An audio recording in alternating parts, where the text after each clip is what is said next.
The Zionist regime made a huge mistake. They acted wrongly, and its consequences will bring them misery. With God's help.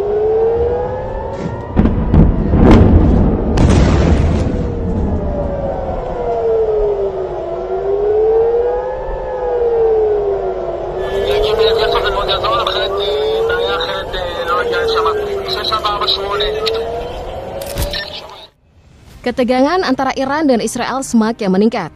Kedua negara masih terus melakukan aksi saling serang. Beberapa lokasi penting yang ada di Israel menjadi sasaran telak militer Iran. Tidak ada tempat yang aman di Tel Aviv maupun Haifa. Ratusan apartemen serta kendaraan yang ada di distrik Ramat Gan sebelumnya juga dikabarkan mengalami banyak kerusakan. Selain itu, puluhan rudal dan ratusan pesawat nirawak juga mengenai kompleks militer Kiryat yang disebut sebagai Pentagon Israel di Tel Aviv, yang terdiri dari pangkalan militer perkotaan di sebelah utara Jalan Kaplan. Di sisi lain, Presiden Trump yang pada awalnya telah menegaskan posisi Amerika Serikat untuk tidak melakukan intervensi terhadap konflik Iran dengan Israel tampaknya telah berubah haluan. Trump mengisyaratkan tanda-tanda bahwa Amerika Serikat akan bergabung dalam perang. Setelah sebelumnya ia meminta rakyat Teheran agar mengungsi, kini dalam unggahan media sosial yang ia buat pada hari Selasa, Trump mengecam Khamenei, lalu menuntut agar Iran menyerah tanpa syarat. Sebagai respon terhadap apa yang dikatakan oleh Trump, pemimpin tertinggi Iran, Ayatollah Ali Khamenei, lalu mengatakan bahwa Iran tidak akan menyerah dan memperingatkan bahwa intervensi militer Amerika Serikat yang mungkin akan segera berlangsung, bisa saja akan mengakibatkan kerusakan yang tidak dapat diperbaiki. Ia pun mengkritik Israel karena meluncurkan kampanye militernya tepat saat Iran sedang terlibat dalam perundingan penting mengenai nuklir dengan Amerika Serikat. Selain itu, dalam unggahan media sosial yang diperlihatkan pada Selasa malam, pemimpin tertinggi Iran, Ayatollah Ali Khamenei, menyatakan pada Selasa malam melalui akun media sosial resminya bahwa Iran akan memberikan tanggapan yang kuat terhadap Zionis Israel. Bersama pernyataannya, Khamenei juga membagikan gambar apokaliptik, sebuah representasi visual dari api yang menghujani kota kuno dan sosok bersenjata pedang menerobos gerbang. Pernyataan yang disampaikan oleh pemimpin tertinggi Iran tersebut kemudian digaungkan oleh televisi pemerintah Iran yang menyebut bahwa akan ada kejutan besar, sesuatu yang akan diingat dunia selama berabad-abad. Publik mulai bertanya-tanya mengenai kejutan besar apa yang dimaksud oleh Iran. Kekhawatiran pun menghinggapi banyak pihak, sebab besar kemungkinan bahwa Iran akan menggunakan senjata nuklirnya dalam melawan Israel. They committed a grave error. They acted wrongly. Di tengah situasi yang semakin memanas, Iran kembali meluncurkan aksi mematikannya terhadap fasilitas-fasilitas penting di Israel. Korps Garda Revolusi Islam atau ARGC telah mengklaim bahwa mereka bertanggung jawab atas serangan dengan menggunakan rudal berpemandu presisi terhadap apa yang dinyatakan sebagai dua pusat komando intelijen Israel yang paling sensitif, yaitu Direktorat Intelijen Militer Aman dan Markas Besar Mossad. Pasukan Dirgantara ARGC telah meluncurkan sebuah operasi yang mereka sebut sebagai operasi efektif pada dini hari. Operasi ini pun dilaporkan telah berhasil menerobos jaringan pertahanan udara Israel yang berlapis-lapis dan sangat canggih. Operasi tersebut menurut klaim Teheran memang secara khusus menargetkan jantung lembaga intelijen Israel, termasuk diantaranya adalah Markas Besar Direktorat Intelijen Militer Aman di Tel Aviv dan sebuah fasilitas di dekat Herzliya yang selama ini diduga merupakan pusat perencanaan pembunuhan Mossad. Perencanaan pembunuhan Ismail Haniyeh, Hasan Nasrallah, serta perencanaan komando operasi luar negeri lainnya. Atas serangan Iran yang bertubi-tubi itu, dikatakan bahwa pejabat pertahanan Israel telah berusaha untuk mencoba mengecilkan tingkat keparahan yang ditimbulkan oleh serangan. Namun sempat tersebar bukti rekaman singkat muncul di media yang menunjukkan bahwa rudal tersebut menghantam kuat area yang sesuai dengan lokasi kompleks logistik aman dan kompleks Mossad di Herzliya yang selalu dijaga dengan ketat. Selain itu, menurut analis intelijen regional yang dikutip oleh Outlet Pars Ibrani, ada kemungkinan besar bahwa infrastruktur cadangan rahasia yang terkait dengan unit 8200, sebuah divisi yang berkaitan dengan intelijen sinyal dan perang cyber utama Israel, telah mengalami kerusakan atau bahkan mengalami kehancuran akibat serangan tersebut. Direktorat Intelijen Militer Aman dikenal sebagai salah satu pilar utama dari sistem intelijen militer Israel, memiliki fungsi penting dan merupakan badan intelijen yang paling maju secara teknologi dan terintegrasi secara operasional di dunia. Aman didirikan pada tahun 1950 dan bertugas untuk mengumpulkan, menganalisis, dan menyampaikan informasi strategis. Selain itu, berfungsi juga sebagai penghubung untuk arus informasi operasi pertahanan Israel secara langsung, perencanaan jangka panjang, dan perkiraan ancaman dalam lingkungan regional.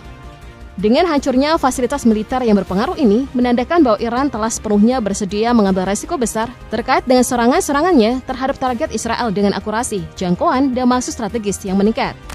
Dan walaupun Kementerian Pertahanan Israel serta juru bicara IDF hingga detik ini tampaknya mencoba untuk menahan diri dalam mengakui kehancuran mereka secara langsung, konsekuensi geopolitik dan militer dari dugaan serangan tersebut telah lebih dulu bergema di seluruh wilayah.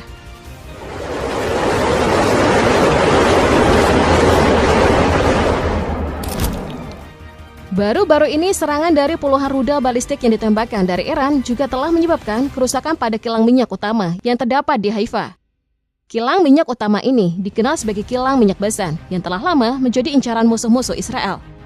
Menurut perwakilan perusahaan yang mengelola, kilang tersebut mengalami kerusakan pada jaringan pipa dan saluran transmisi yang menghubungkan fasilitas-fasilitas di kompleks besar Haifa.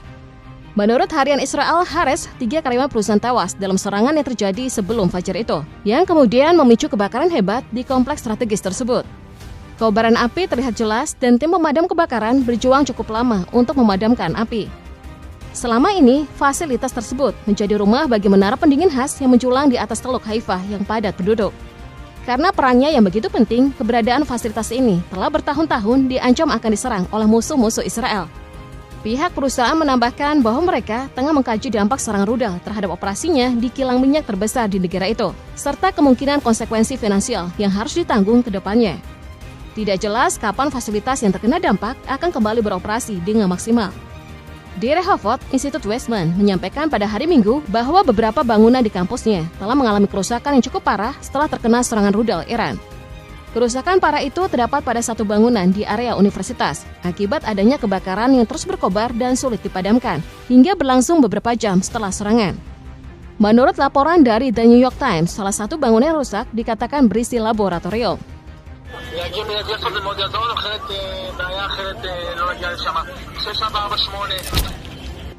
Dengan banyaknya rudal Iran yang berhasil menerobos sistem pertahanan udara Israel, pemerintah Israel mulai memutar otak, mencari cara agar publik tidak mengetahui seberapa banyak kerusakan yang telah ditimbulkan oleh serangan Iran. Pemerintah Israel mulai melarang media dan warga sipil menyebarkan dokumentasi visual dari lokasi-lokasi yang terdampak.